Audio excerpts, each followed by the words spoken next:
Bom dia pessoal, estamos aqui no nosso canal Educação em Física para falar de um assunto que é muito importante, cai muito no Enem, cai muito nos vestibulares e até para a gente entender o nosso dia a dia, né? Vamos falar de termologia, termometria, calorimetria.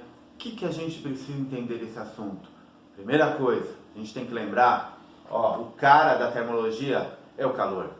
Precisamos entender, estudar e medir o calor. Mas para isso, a gente tem que definir alguns conceitos que a gente sabe que na física são diferentes do que a gente usa no dia a dia. Por exemplo, calor. Normalmente fala, né, num dia muito quente ou num dia muito frio. O que a gente diz?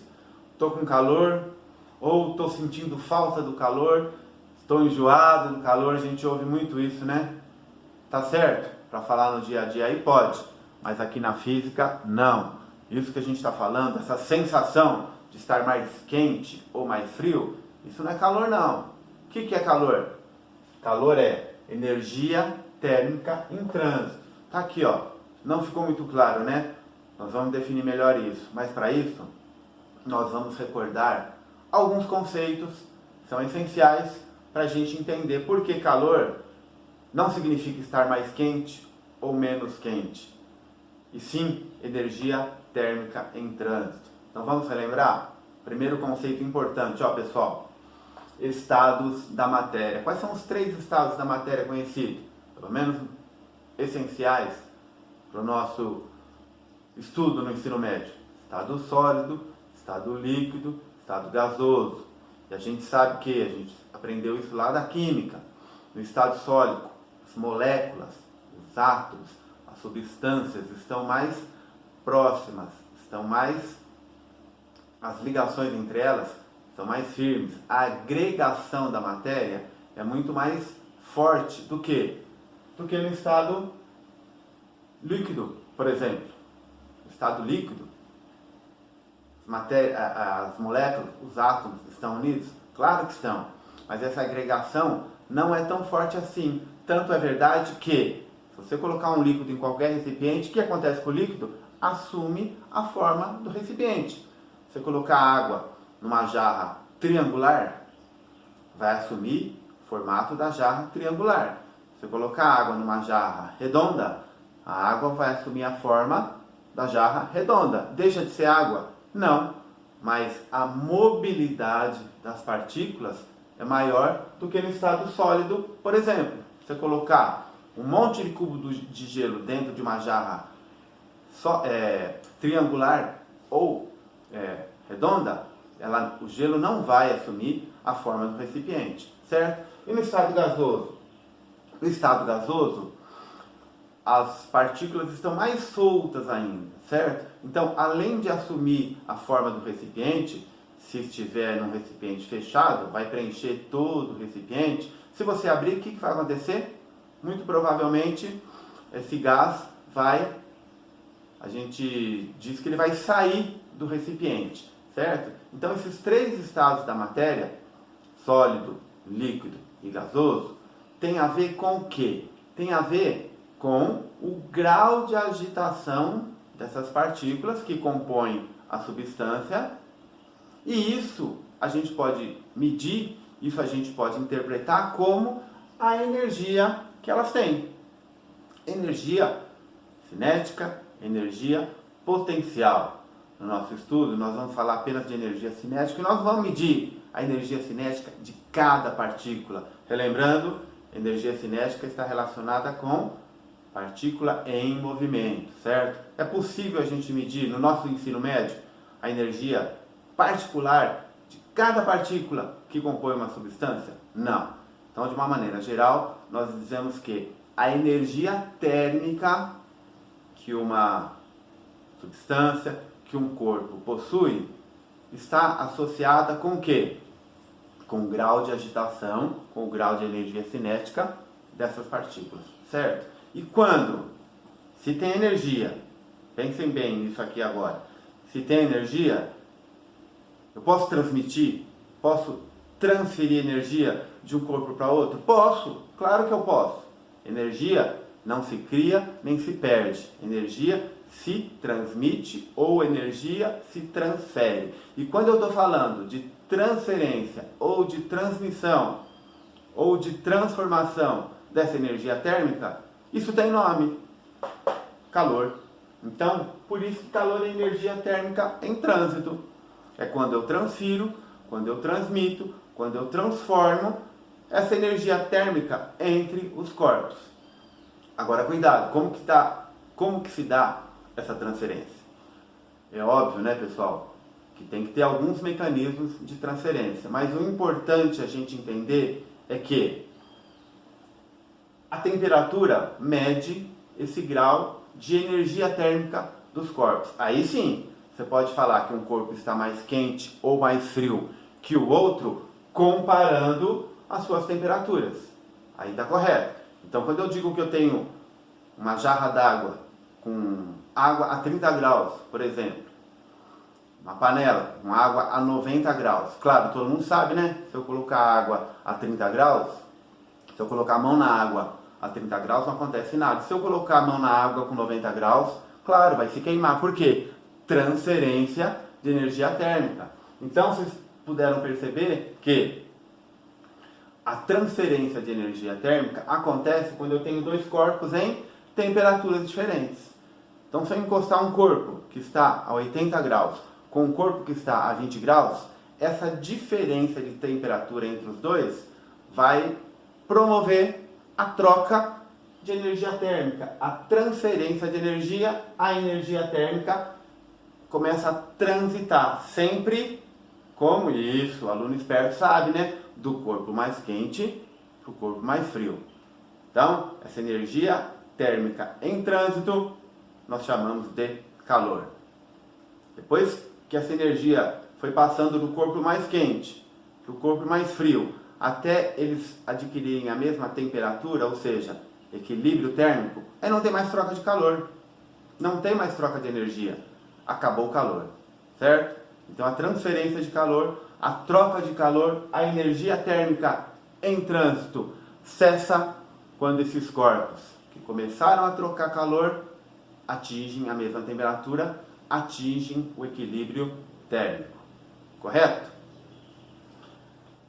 Então, nós vamos detalhar agora estados da matéria, temperatura, transferência de calor e o que é o objetivo principal dessa matéria, dessa disciplina. São os efeitos dessa transferência de calor, certo? Eu vou apagar o quadro e a gente já volta. Primeiro conceito que a gente precisa entender para estudar o calor é o conceito de temperatura. Então, o que é temperatura? Temperatura é uma grandeza física, uma medida que mede o estado térmico de um corpo ou substância, ou mede o grau de agitação das partículas deste corpo, desta substância. A gente não pode esquecer de lembrar que medir a temperatura de um corpo é comparação. Um instrumento para a gente medir a temperatura de um corpo é um termômetro. Mas como que é feita essa medida? Normalmente, para o nosso ensino médio, nós usamos a comparação entre dois corpos, para a gente estabelecer uma relação entre um corpo que a gente mediu a temperatura, graduou ou sabe quais são os efeitos físicos de uma variação de temperatura nele, e aí a gente compara com o outro, e por comparação a gente faz a medida. Então, medir a temperatura de um corpo é comparar. E para isso, a gente usa o termômetro, só que o termômetro ele também tem que ter um gabarito, ele tem que ter uma graduação.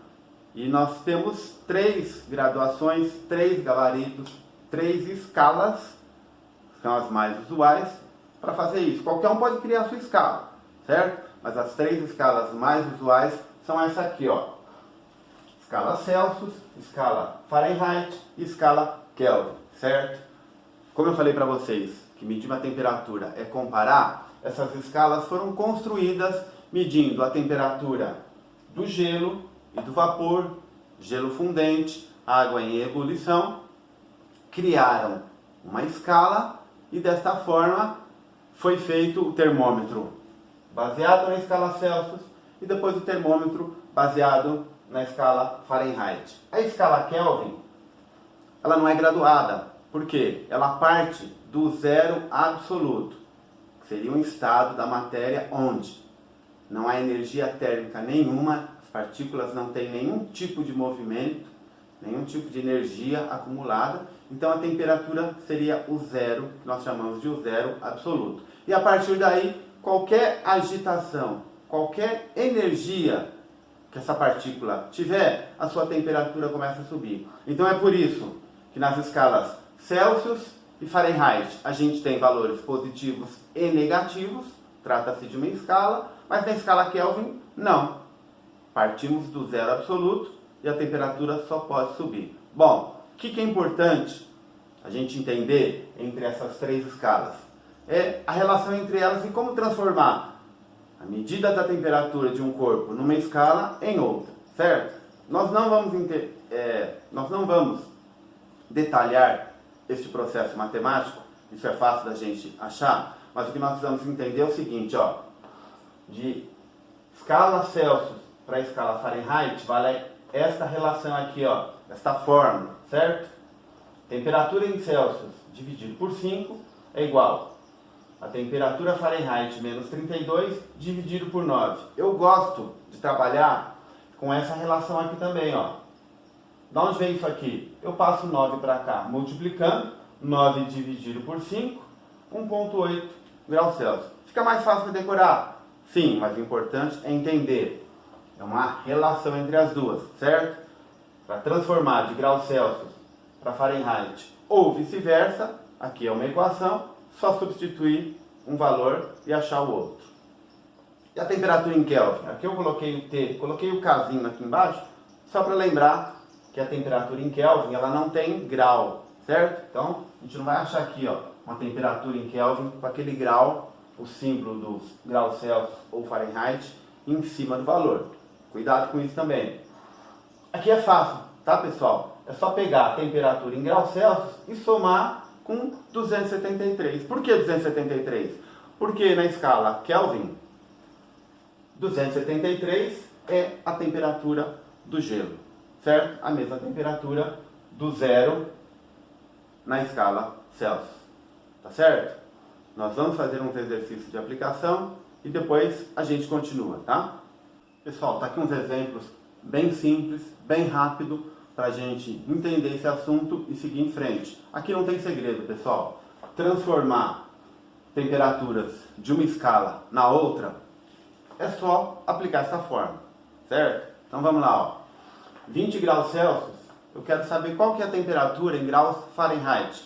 Só aplicar a fórmula ali, ó. Eu vou deixar essa fórmula que eu gosto de usar, mas quem preferir usar aquela outra, graus Celsius dividido por 5 é igual graus Fahrenheit menos 32 dividido por 9, fique à vontade. Então aqui, ó, 1,8 vezes 20 igual a temperatura em Fahrenheit que eu estou procurando, menos 32, certo? 1,8 vezes 20 vai dar quanto? 36. Menos 32. 36 mais 32. Chegamos à conclusão que temperatura de 20 graus Celsius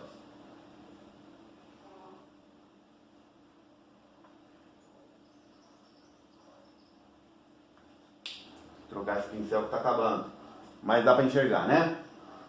Temperaturas então de 20 graus Celsius corresponde a 68 graus Fahrenheit, certo? Vamos fazer o próximo?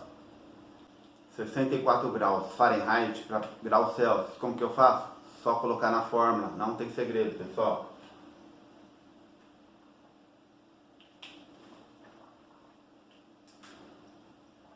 1,8 vezes temperatura em Celsius, que é o que eu estou procurando, é a temperatura em Fahrenheit menos 32.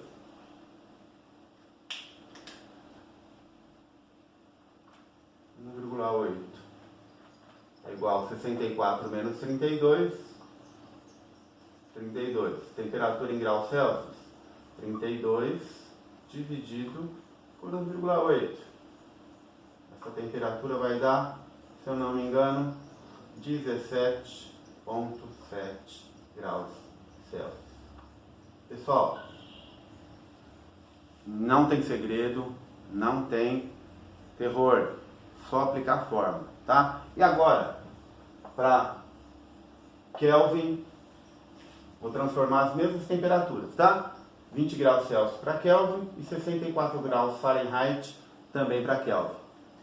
Reparem que nas nossas fórmulas, nós não temos uma fórmula de Fahrenheit para Kelvin direto. Por quê? Porque não precisa, certo? É só calcular. Se eu tiver em Fahrenheit e eu quiser transformar para Kelvin, como é que eu faço? Transformo em Celsius e uso essa fórmula aqui, que é bem simples. Então, não tem problema nenhum, é muito fácil. Vamos lá? Então aqui, 20 graus Celsius para Kelvin. Muito fácil, né? Temperatura em Kelvin, 20 mais 273.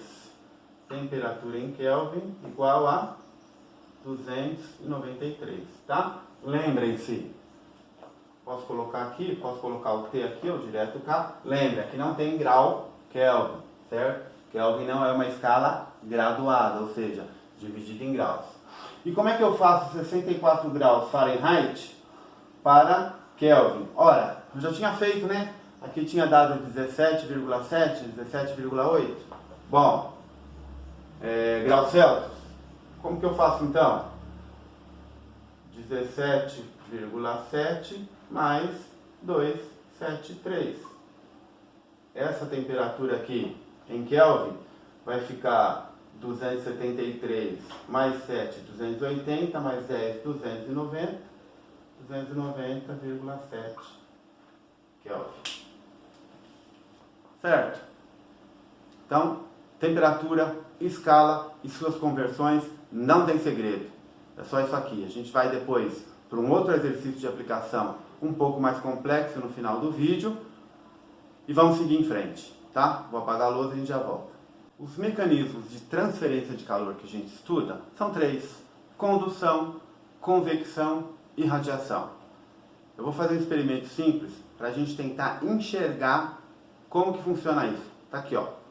Eu tenho aqui uma chapinha de metal, certo? E um isqueiro. Então perceba, os 3 nós podemos analisar com esse experimento simples. Bom, não precisa ser muito inteligente para saber, né? Que se eu ficar aqui, ó, esquentando essa chapa de metal, daqui a pouco o que vai acontecer? Todo mundo sabe, né? Essa ponta aqui esquenta, não esquenta, ó. Já tá até escura. Se eu colocar a mão aqui, ó, tá bem quente. Mas aqui, ó, tá quente ainda não. Mas se eu continuar transferindo o calor aqui da chama do isqueiro para essa chapinha de metal, esse calor que está aqui na ponta, ele vai começar a ser conduzido através das partículas para essa outra ponta aqui. Então a condução é isso aqui. Condução é isso. É quando eu aqueço uma parte de um corpo, uma parte de uma substância, e esse calor vai sendo conduzido, certo? Através dele, essa energia térmica vai sendo conduzida de uma ponta até a outra. Agora, é claro, né? Nós vamos estudar esse fenômeno mais a fundo lá pra frente, mas é claro que, ó, se eu encostar o dedo aqui, esse calor vai ser conduzido, vai ser transferido para o meu dedo, certo? Ó, aqui, ó, se eu encostar nessa parte aqui do meio aqui, já está quente, certo? E todo mundo sabe que o metal é um bom condutor. Se eu fizer isso com a madeira, o que vai acontecer? A madeira vai queimar antes desse calor chegar no meu dedo. Por quê? Porque metais, assim como outros corpos, são bons condutores de calor. Então tem isso. Tem corpos que são bons condutores de calor e corpos que não são bons condutores de calor. E a gente vai ver que isso interfere muito nos efeitos da transferência de calor entre os corpos. Isso também pode ser medido. Aqui, ó, com o isqueiro, a gente pode ver um outro mecanismo de transferência de calor, que é a convecção e a irradiação. Vamos ver como é que isso funciona? Então veja bem, ó, tá aqui meu isqueiro aceso, certo? Todo mundo sabe, né, que eu não preciso encostar a minha mão na chama para ela me queimar. Por quê? Porque aqui eu tenho dois mecanismos de transferência que não precisa ser por condução, não preciso ter contato. É a convecção e é a irradiação ou radiação. Primeiro, convecção. Quando eu acendo aqui o isqueiro, quando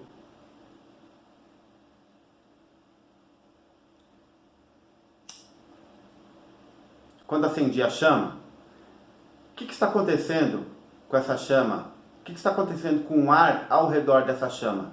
Está sendo esquentado. As partículas de ar, as moléculas, os átomos, do gás, do ar, seja ele qual for, está sendo esquentado, certo?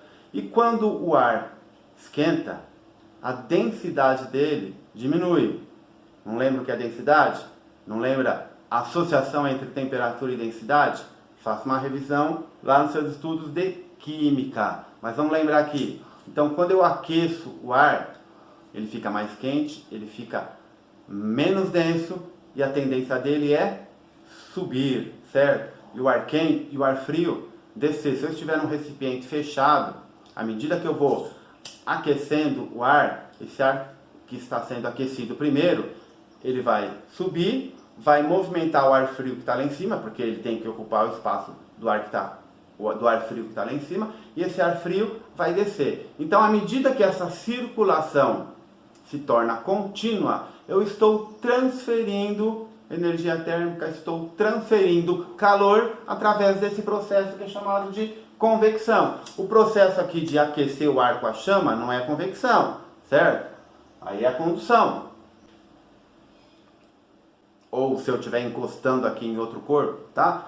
O processo de convecção é quando as moléculas da substância, e é por isso que a convecção só acontece com líquidos e com gases, que elas têm essa mobilidade para mudar de posição, mudar de lugar, e aí novas partículas vão sendo aquecidas, esse calor que está sendo transferido, ele vai se propagando por todas as partículas, certo? Mas o processo que nos interessa é a convecção, é essa mobilidade dos gases ou dos líquidos, e com isso eles vão transferindo calor. E a irradiação ou radiação? Bom, a gente sabe que se eu acender a chama aqui, para esse calor se propagar, ele vai precisar de um meio físico, certo? Chapinha de metal, o próprio ar. Mas você já se perguntou, e a luz que vem do sol?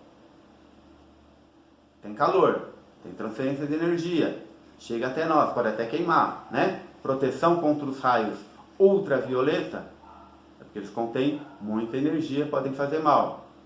Como que essa energia chega até nós? No vácuo não tem um meio físico. Irradiação. A irradiação, então, é a transferência de energia através de ondas eletromagnéticas que não precisam de um meio físico para se propagar. Tem irradiação aqui? Tem. Na verdade, quando você coloca a sua mão aqui, ó, é mais irradiação do que convecção, né? Essa energia térmica aqui da chama, por irradiação, ela se transfere rapidamente. Então, ó, tô sentindo aqui, ó, certo? Nessa distância aqui eu já tô sentindo. Mas se eu colocar a mão aqui, o ar ainda não esquentou. Vejam só, de novo, ó, certo? Aqui já tá bem quente. Mas se eu coloco aqui, ó, o ar ainda não está quente. Então, a transmissão de energia, nesse caso, é mais por irradiação do que por convecção. Embora tenha um pouquinho, certo? Perceberam a diferença entre os três? Então, na condução, através das partículas da substância do corpo. Na convecção, através do fluxo da movimentação das partículas, dos gases ou dos líquidos. E a irradiação, através de ondas eletromagnéticas que transportam essa energia, transferem calor. Tá certo?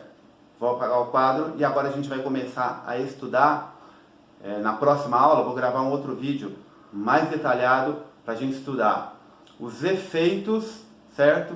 Dessas trocas de calor e como que a gente pode, muito importante, como que a gente pode medir esses efeitos. Tá certo? Vejo você então no próximo vídeo. Sou o professor Ricardo, você está no canal Educação em Física.